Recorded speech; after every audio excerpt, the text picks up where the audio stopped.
Since we're in the festive season, it's worth celebrating the blazing homegrown talents who've shone through this year. And among them, the 36-year-old winner of Season 2 of the Taste Master SA, the Baking Edition. Hi, my name's Kyle Haytread. I'm a pastry chef and baker at the beautiful La Prairie estate in Franschhoek, and please come inside and spend some time with me. I've had this infinite amount of love for food throughout my life. I mean, it's ingrained in my family. Many a late night spent cooking with my mum in the kitchen. And I just kind of fell into this after studying, and I've been a pastry chef and a baker for the last 15, 16 years. La Prairie, it's this really old, beautiful estate steeped in history. We have our own herb garden and we grow our own flowers, and there's so much going on the estate. My food philosophy is really simple. It's just fresh ingredients, local ingredients. Do not overcomplicate the issue. Simple is best. Old school and classic. I like the French classics. This is a French-inspired estate. I think the two lend well to each other, so it's a marriage made in heaven.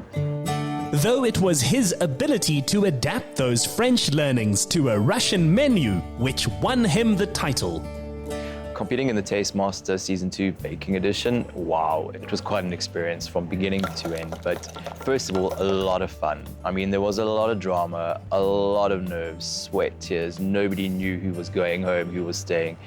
It was pretty nerve-wracking, but at the end of the day, it was just a wonderful experience. I mean, I tested myself, I competed against other people, I learned one or two new things, I imparted some knowledge, and I mean, it was wonderful. That winning moment, it was amazing. I personally didn't think on the day that I was going to walk away first prize. I did think it was going to go to Jay, but at the end of the day, looking back now, you know what? I did really well, and what I presented to the judges, I should be very proud of it. Where flowers made of icing are the norm in cake making, Kyle prefers the real thing. This is our herb garden on the estate. It's one of my favorite spaces. It's what I refer to as my sanctuary. And, you know, we incorporate a lot of herbs, flowers, fresh produce into our dishes, onto my cakes. And today I'm picking some pansies, I'm picking some fresh English lavender, some passion fruit flowers, and I'm going to incorporate that onto my carrot cake that I'll be baking for you later. Chef's recent ventures into artisanal chocolates are balanced by his love for an everyday loaf. Cakes are our passion, but our bakery also makes organic artisanal loaves, breads, all sweet treats. We have a very famous salted caramel tartlet, our famous choc chip cookies, our giant choc chip cookies. They're amazing. Yeah, we do a whole array of sweet treats here at our deli, all made with love. For anyone wanting to bake more memories this festive season, Kyle's got your back. One of my all-time favorites is a traditional carrot cake with a white chocolate buttercream and a cream cheese filling. And then I'm also using the fresh herbs and flowers that are foraged from our La Prairie garden. All you'll be needing is a key few ingredients like good quality flour, fresh carrots, whole eggs, good quality golden brown sugar, and tried and trusted royal baking powder. I've added my carrots, my eggs, my good quality sugar, my flour, my spices, my oils, and then lastly, 1 teaspoon of baking powder. I'm just going to blend all our ingredients together, and then voila, we've got our cake mix, simple as that.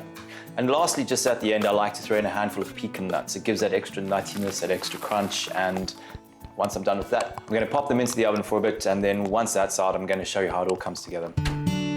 The amounts, degrees, and minutes of baking make it a science, but it's the right brain, creative elements which turn it to art.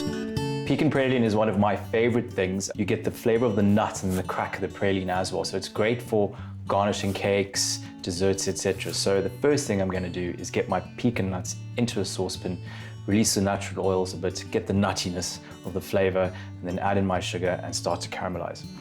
Ideally, you'd want to saute them for about 1 to 2 minutes, just being careful that they don't catch on the saucepan. We don't want that burn flavor, just that deep, nutty flavor.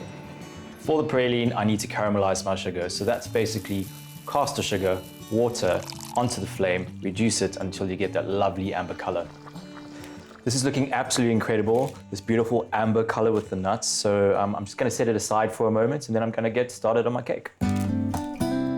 The basics he learned as a junior pastry chef in London are still exercised every day.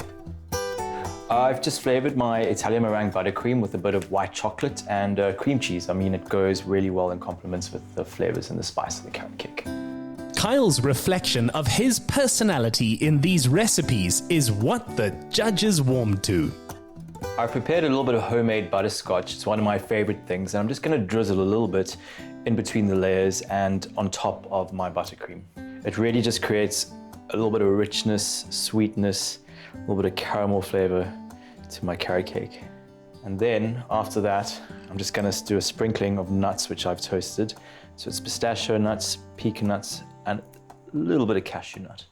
And then I'm just going to repeat the process with the rest of my carrot cake layers. Carrot cake, it's so warm, it's inviting, it's really something cool to make, and leading up to the festive season, it's just such a pleasure to do it. It's all the spices, this is such a simple rustic bake, a lot of fun. I'm just doing the final touches on the edge of the cake, and looking at it, I'm really happy with the layering, quality, the color, and the sheen of my buttercream. I think I've done very well today. Now that I've assembled my cake, it's now time for the finishing touches, and I've just broken up my praline shards and I'm arranging my flowers from our garden and just creating something pretty loose, pretty rustic, but at the same time quite beautiful and aesthetically pleasing on top of my cake for some beautiful garnish. I've always loved baking. I like the science of it, the precision of it, but at the same time, you know, one can play around and be really experimental with flavors and techniques and visuals. So baking to me, it means a lot of experimentation, having fun, a lot of challenges, thinking out of the box, new ways of doing things. The work that I tend to do is very refined, it's very fine dining, but the humble carrot cake, it really holds a special place in my heart. The jury were two friends from the eventing scene, Serene van Tonder and Kirsten Jonker. Dit lyk lekker. This looks very nice. It's really quite lovely to share cake with friends. Dit was regtig die lekkerste wortelkoek wat ek nog ooit geëet het. Dit is lekker moist, dit is lekker klam en ek is mal oor die tekstuur daarvan. So well done. Thank you so much. I really liked your cake. The carrot cake was really nice, and the texture of the brittle it's really nice, and I like the fact that you incorporate the flowers from the herb garden. Thank you for spending time with me. Please come visit us for some tea and cake at La Paris. It'd be great to see you. In that setting, over summer holidays, and with those sweet creations on offer, count us in, Kyle. And to bake more of your own festive season memories, now you have one more recipe.